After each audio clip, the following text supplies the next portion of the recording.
الله ربي والإسلام ديني ومحمدا رسول الله. Rupanya untuk memandang Allah sudah nyata pada Muhammad ini rupa Adam yang disebut namanya dengan insan. Disitulah kita menilik, melihat dan menyaksikan Allah itu pada diri surang-surang, pada diri masing-masing, tak kemana-mana. Makanya ketika baginda Rasul Mi'raj, beliau tidak menyaksikan Tuhan di depannya.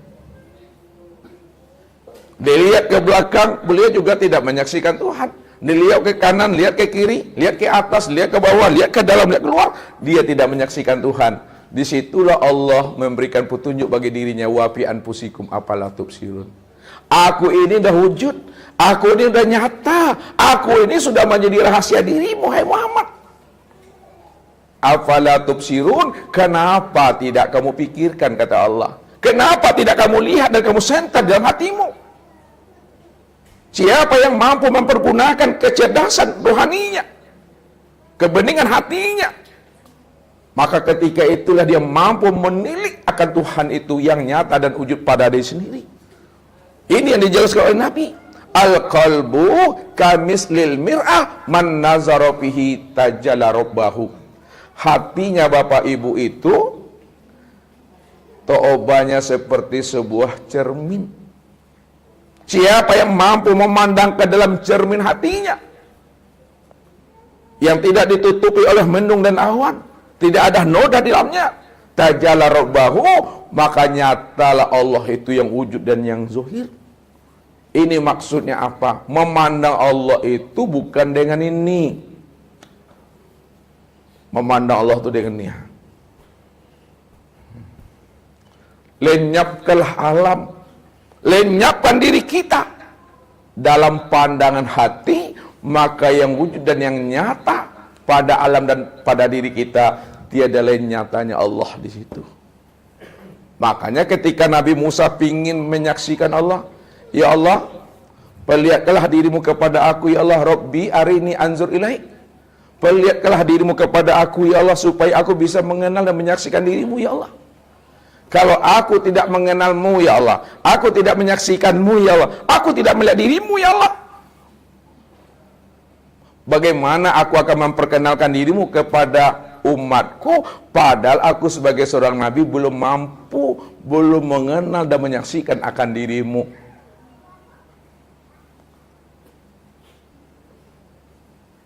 Maka tatkala itulah Allah mengatakan, lantaroni, Musa, kamu tidak akan pernah mampu untuk memandang dan menyaksikan akan diriku. Buktinya kata Allah, falamma tajalla rabbuhu lil jabal ja'alahu daka harwah Musa so'ikha. Maka tatkala Allah mentajalikan dirinya ke Bukit Tursina itu hancur, Musa pun pingsan. Ini bahasa metafora, ini bahasa kias, ini bahasa bersayap, ini bahasa perumpamaan. Bukit Tursina yang ada di Sinai, Mesir itu, mulai dari sejak Musa sampai sekarang masih kokoh juga, Bapak Ibu. Mana ada hancur berkeping-keping? Dan apa maksudnya hancurnya gunung itu? Apa pula maksudnya Musa itu pingsan? Maksudnya, hei Musa, kalau kamu ingin melihat aku juga pada gunung itu dan pada dirimu, maka fanakan sifat gunung, hancurkan sifat gunung tuh dalam pandangan hatimu. Kalau dah fana sifat gunung, telah hancur sifat gunung, telah sina sifat gunung dalam pandangan hatimu, itu maknanya gunung itu telah hancur dalam pandang hatimu. Ketika telah hancur dalam pandang hatimu, maka nyatalah yang wujud senyata-nyatanya itu pada gunung itu adalah Allah. Dan pingsannya dirimu itu maksudnya apabila wujudmu dan sifatmu itu telah tiada. Kalau wujudmu itu telah fana, sifatmu telah fana dan karam. Kamu tidak lagi berwujud dan kamu tidak lagi bersifat. Yang berwujud dan bersifat itu aku. Itu maknanya kamu itu telah pingsan. Inilah makna memandang Allah itu dengan pandangan hati. Lenyapkan segala yang wujud dan yang bersifat dalam pandang hati, maka nyatalah Allah. Allah lah yang wujud, Allah lah yang bersifat pada sekalian langit dan bumi, pada diri dan di luar diri. Maka dialah yang berdiri dengan sendirinya itu. Ketika kita telah mampu mengenal bahwa Allah itu yang wujud, Allah yang bersifat, pada saat kita telah mengenal itu, disitulah namanya dengan liqa itu, Bapak Ibu. Nah, ini yang disebut liqa tuh, menemui Allah tuh. Ketika wujud dan sifat kita telah hapus, wujud dan sifat sesuatu telah hapus, maka ketika itu yang wujud dan yang bersifat itu hanya Allah. Kalau Allah yang wujud dan bersifat, maka ketika itulah yang disebut namanya liqa, pertemuan dengan Allah. Inilah yang dikatakan oleh Allah. Innal abdi iza ahbabtuhu qataltuhu fa iza qataltuhu ana, dia tahu. Sesungguhnya hambaku iza ahbabtuhu, apabila dia telah aku cintai, telah aku jadikan dia menjadi kekasihku, qataltuhu, maka aku bunuh dirinya, aku fanakan dirinya, aku hancurkan dirinya. Kalau Allah telah fanakan dan telah Allah hancurkan wujud dan sifat kita, kita tidak lagi berwujud dan bersifat. Wa ana, dia tahu, maka akulah pengganti akan dirimu itu, karena dirimu tidak ada lagi. Makanya kalau Allah yang wujud, maka yang hidup itu dialah tuh. Kalau Allah cuma yang wujud, yang sama basar itu dia. Kalau Allah yang wujud, yang kalam ilmu kuda iradah itu hanya dia. Tak ada diri Bapak Ibu. Itu yang katakan diri kita itu indallah la haula wa la quwata illa billah itu. Tak ada diri kita di hadapan Allah. Mana yang katakan diri yang la haula wa la quwata illa billah pada diri Bapak Ibu?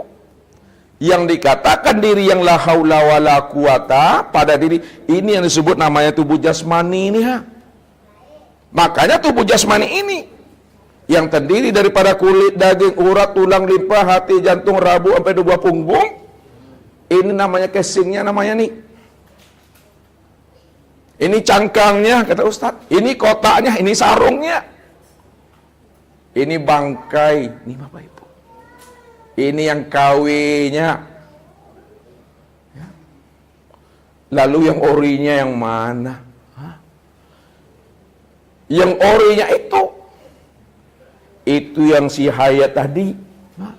Siapa si hayat tuh?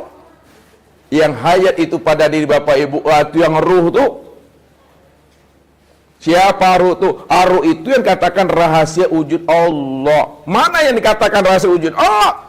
Sama basar kalam ilmu kuda iradat dan hayat itu dia. Siapa yang katakan sama basar kalam ilmu kuda iradat hayat? Yang dikatakan sama basar kalam ilmu kuda iradat hayat itu, ini yang disebut namanya dengan Muhammad. Jadi yang dikatakan Muhammad pada diri Bapak Ibu itu yang sifat Allah. Sifat Allah pada diri Bapak Ibu itu sudah nyata pada ruh. Yang nyata pada ruh itu sama basar kalam ilmu kuda iradah. Itu yang sebut namanya sifat Allah yang bernama Muhammad.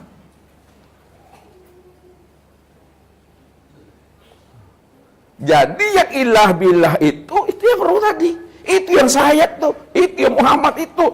Muhammad itu tiada lain adalah nyatanya aku. Wa'lamu anna fikum Rasulullah, bahwa di dalam dirimu itu telah ada Rasul Allah. Rasul Allah. Disingkat Rasul Allah itu menjadi rasa, Bapak Ibu. Ini rasa. Ini disembunyikan orang maknanya. Wa'lamu anna fikum Rasulullah, ketahuilah olehmu bahwa di dalam dirimu itu ada Rasul Allah. Rasulullah itu dikiaskan, disingkatkan bahasanya itu dengan rasa. Rasa itu maksudnya Rasul Allah. Rasul Allah itu yang katakan ruh tadi. Ruh itu yang dikatakan hayat.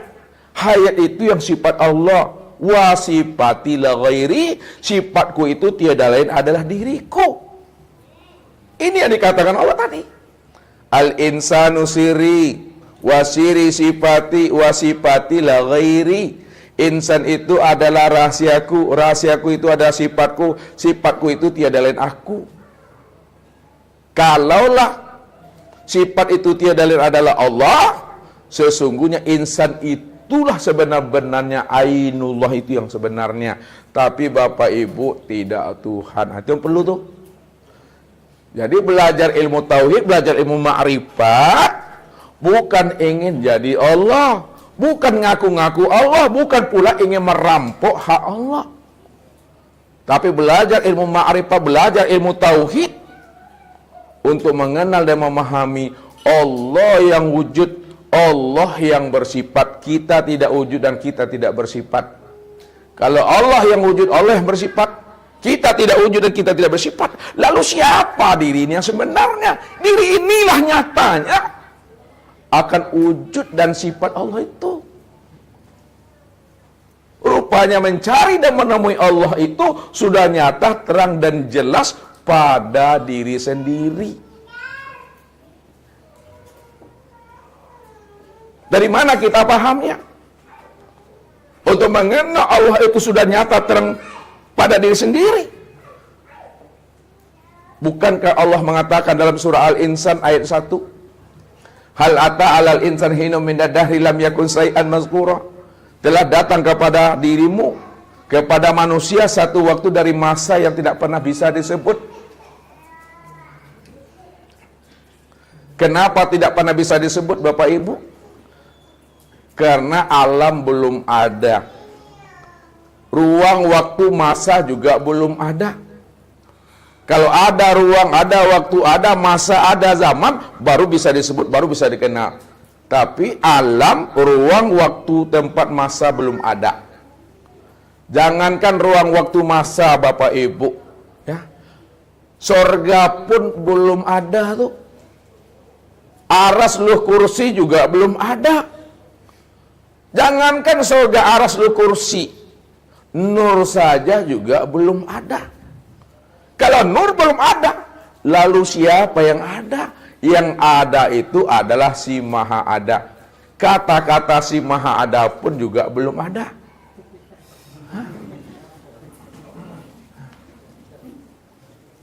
Nggak bisa disebut. Karena dia tidak bisa disebut. Maka inilah yang dikatakan namanya masa kuni bil kuni namanya. Ini naikkan ke atas Bapak Ibu channelnya. Nih ya. Masa kosong dalam ketiadaan. Kosong dalam ketiadaan doang. Loh, kosong dalam ketiadaan lagi itu. Ini yang dikatakan kehampaan. Ini yang dikatakan ketiadaan. Ini masa kekosongan, ketiadaan. Ini yang disebut namanya dengan batin. Tidak bisa disebut. Tuhan yang bernama dengan nama Allah saja ada Bapak Ibu. Hah? Apa yang mau disebut? Maka yang ada hanya dirinya semata-mata. Kata-kata dirinya semata-mata juga belum ada. Apa bisa lagi disebut Bapak Ibu? Tidak bisa. Karena tidak bisa disebut, disitulah dikeluarkan rumusannya oleh orang Arab billah, la sautun wala harpun bil haqqi ilallah. Tidak ada suara, tidak ada kata, melainkan hanya Allah semata-mata. Rupanya Allah itu bukan sebutan. Allah itu bukan suara, Allah itu bukan kata-kata. Kalau disebut Allah, dilapaskan dia, itu sudah bersifat namanya Bapak Ibu. Ya, kalau disebut Allah, dia sudah bersifat. Namun walaupun dia bersifat, hakikatnya dia tiada bersifat. Nah, so, bilang lagi coba nih. Allah itu kalaulah dizohirkan Allah, maka dia bersifat. Walaupun dia bersifat, namun hakikatnya dia tiada bersifat. Lalu kenapa disebutkan juga? Disebutkan juga supaya kita paham dan mengerti bahwa dia cuma yang ada. Nah, itu maksudnya. Untuk memberikan penjelasan. Ini yang disampaikan oleh orang-orang arif bilang, ma yakhruju baina syafatain ilal isyarati wal iktibar. Apa yang keluar dari dua lidahmu, dari dua bibirmu, itu hanyalah menunjukkan ibarat dan isyarat saja. Jangan hanya mendengarkan apa kata dan kalimat yang keluar dari lisan, tapi ambillah makna yang tersirat di balik kata-kata itu yang sebenar-benarnya. Berarti cukup dipahami, cukup disadari. Ini yang Ustaz katakan, kosong dalam paham, paham di dalam keheningan. Kosong di dalam paham, paham dalam keheningan. Itu maknanya. Diam Bapak Ibu, diam di dalam paham, paham di dalam keheningan. Tidak juga paham, sadarilah sesadar-sadarnya bahwa diri kita tidak ada, yang ada hanya dia. Kalau dia cuma yang ada, dia cuma yang wujud, maka ketika itu aniang laleh Bapak Ibu. Leh tahu aniang, antuk sila diam. Ya. Ustaz mau nanya sama ibu-ibu, ini apa namanya nih Bu?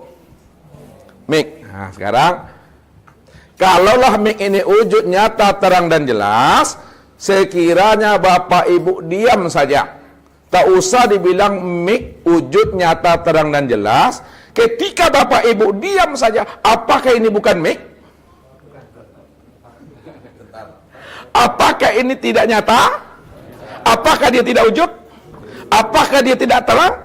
Apakah dia tidak jelas? Tetap ini mik, dia wujud, dia nyata, dia terang, dia jelas, walaupun kita diam saja. Lalu kenapa kita sebutkan ini mik wujud nyata, terang dan jelas? Kata-kata yang kita keluarkan mik wujud nyata, terang dan jelas untuk memberikan pemahaman dan penjelasan kepada kawan yang tidak paham yang namanya mik itu yang bagaimana. Namun setelah paham, sama-sama diam aja lagi Bapak Ibu. Itu makom diam tuh. Makanya kesempurnaan ma'rifat seorang hamba kepada Allah itu bukan pada kalam, bukan pada perkataan, tapi pada diam. Diam di dalam paham, paham di dalam keheningan itu. Kalau udah paham, jangan disebut-sebut, jangan ditunjuk-tunjuk. Nanti lain disebut, lain ditunjuk. Allah tuh segala yang wujud, Allah segala yang nyata, Allah segala yang terang. Ini Allah nih Bu. Bukan Allah nih. Ini mik nih. Jangan disebut lagi. Cukup sadari, pahami bahwa dia cuma yang ada, dia yang wujud. Inilah yang dikatakan Nabi menyaksikan Allah itu pada maqam Sidratul Muntaha. Sidratul Muntaha, sadar maksudnya tuh sadar. Kesadaran yang tinggi. Itu maksudnya tuh kesadaran yang tinggi. Memang dia cuma yang ada, dia yang wujud secara sempurna, nyata dan terang pada diri sendiri ini. Maka orang yang mampu mengenal dan menyaksikan akan kewujudan kezahiran Allah tentu adalah orang yang dipilih oleh Allah. Mudah-mudahan Bapak Ibu hadir di sini, mudah-mudahan kita di bahagian yang dipilih itu. Udah kenal kita. Pada saat itu Bapak Ibu namanya sudah liqa tuh dah. Sudah berjumpa tuh. Ini yang Ustaz maksud berjumpa tuh bukan menemui Allah itu. Ketika mati temui Allah tuh langit. Assalamualaikum Allah sudah sampai Allah. Bukan begitu maksudnya. Menemui Allah itu di waktu hidup. Menemui Allah itu waktu di dunia nia. Maksud menemui Allah itu hilangkan akal bukan keakuan dirimu yang merasa dirimu itu yang ada. Itu udah berjumpa dah tuh. Bukankah Allah katakan, bila engkau adalah engkau, maka engkau tak kenal aku. Bila engkau bukanlah engkau, engkau pasti kenal aku. Bila engkau adalah engkau, maka engkau tak kenal aku.